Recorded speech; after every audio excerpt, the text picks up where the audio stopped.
Bien chers frères et sœurs de Saint-Patrice, me voici de nouveau parmi vous, puisque nous ne pouvons pas retrouver dans cette église comme d'habitude. Eh bien, bonne fête de Saint-Patrice par les ondes, et je vous propose, pendant tout le temps de cette quarantaine forcée, de ce confinement, de rester avec vous dans cette église Saint-Patrice quotidiennement, en vous offrant cette petite vidéo par laquelle nous pourrons rester en lien. Il y a beaucoup de choses qui existent, bien sûr, sur Internet, plein de belles initiatives, vous aurez plein de beaux livres à lire, on aura l'occasion d'en reparler les jours suivants. Et aujourd'hui, nous ne pouvons pas laisser passer le 17 mars, fête de Saint-Patrice.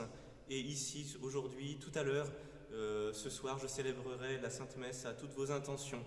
Et nous serons bien unis par la prière à ce moment-là. Alors, un petit enseignement sur notre grand Saint-Patrice qui est là, qui nous protège aujourd'hui. Qui est le grand saint patron de l'Irlande, nous le savons, et puis ici notre saint patron à nous en particulier. Il a vécu au 5e siècle. Il était né sur notre territoire, ce qui est aujourd'hui à peu près Boulogne-sur-Mer, à l'époque de la fin de l'Empire romain.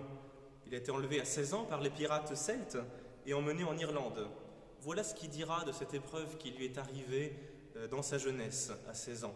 « Nous étions punis comme nous le méritions, dit-il, car nous nous étions éloignés de Dieu et nous n'obéissions plus à nos prêtres lorsqu'ils nous instruisaient du salut. » Alors aujourd'hui, ce temps de pénitence forcée doit nous amener, comme saint Patrice, à un bel examen de conscience et à rentrer dans une démarche de conversion.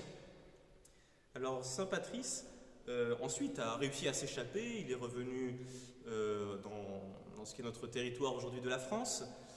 Il a vu beaucoup de saints moines, il a appris le monachisme au contact de saint Colomban, saint Germain d'Auxerre, qu'il a emmené ensuite évangéliser la Grande-Bretagne. Et arrivé là-bas, saint Patrice se souviendra de ses jeunes années en Irlande et de ce pays qui reste à convertir et qui l'a si fortement marqué. Alors il va demander à saint Germain d'aller évangéliser l'Irlande.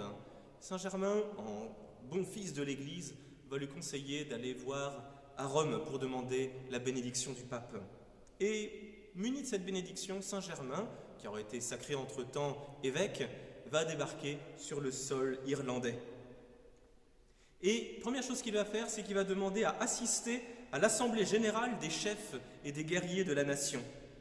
Et il va prêcher, d'ailleurs à cette occasion, avec beaucoup de foi, ce qui devient la nouvelle religion de l'Irlande, la foi en Jésus-Christ. Et le génie de saint Patrice sera de s'appuyer sur toutes les belles prédispositions qui existent dans les religions celtiques pour les christianiser, tout simplement. À l'assemblée, il ira à l'assemblée des bardes, il va faire de l'assemblée des bardes ses premiers et plus fidèles disciples. Ça va donner tous les premiers moines, les premiers monastères qui vont être fondés et qui vont être le socle de l'évangélisation de l'Irlande. On disait que lorsqu'ils étaient convertis, leur cœur était devenu tellement aimant du Christ que leur chant deviendra beaucoup plus pur.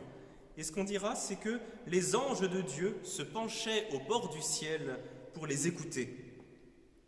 Beau programme pour tous les chanteurs de musique sacrée. L'Irlande est également remplie de toutes ces figures de triades familières à la religion celtique. Et la Trinité ne sera pas si difficile finalement à adopter, même si évidemment il faudra un acte de foi dans le Père, le Fils et le Saint-Esprit. Et puis voilà, le grand symbole de la triade, notamment le trèfle, qui va être très parlant au cœur des Irlandais pour expliquer ces grands mystères de la foi. En plus de la Trinité, il y aura le culte à la Vierge qui doit enfanter. Culte très curieux, très troublant, d'une sorte de prémonition de la Vierge Marie. Il y aurait beaucoup à dire sur ce sujet. Et à sa mère même, à la mère de cette Vierge Mère qui s'appelle Anna. Par la prédication de Patrice, dit le bréviaire romain, l'Irlande, pays d'idolâtrie, devient l'île des saints.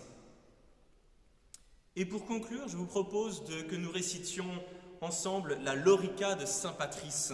Cette prière magnifique et pleine de foi, son style un peu surprenant pour nous, est celui d'une incantation druidique, tout à fait christianisée et destinée à protéger le fidèle lors d'un voyage. Et nous pourrons la réciter, je vais vous mettre le texte également en ligne, pour demander à saint Patrice une plus grande foi en Jésus-Christ et sa protection contre les maladies de l'âme et du corps. Voilà ce qu'il dit. « Je me lève aujourd'hui par une force puissante l'invocation de la Trinité, la croyance en la Trinité, la confession de l'unité du Créateur du monde. Je me lève aujourd'hui par la force de la naissance du Christ et de son baptême, la force de sa crucifixion et de sa mise au tombeau, la force de sa résurrection et de son ascension, la force de sa venue au jour du jugement. Je me lève aujourd'hui par la force des ordres des chérubins, dans l'obéissance des anges, dans le service des archanges, dans l'espoir de la résurrection, dans la prière des patriarches, dans les prédictions des prophètes, dans les prédications des apôtres, dans la foi des confesseurs, dans l'innocence des vierges saintes, dans les actions des hommes justes. Je me lève aujourd'hui par la force des cieux, la lumière du soleil, l'éclat de la lune, la splendeur du feu, la vitesse de l'éclair, la rapidité du vent, la profondeur de la mer, la stabilité de la terre, la solidité de la pierre.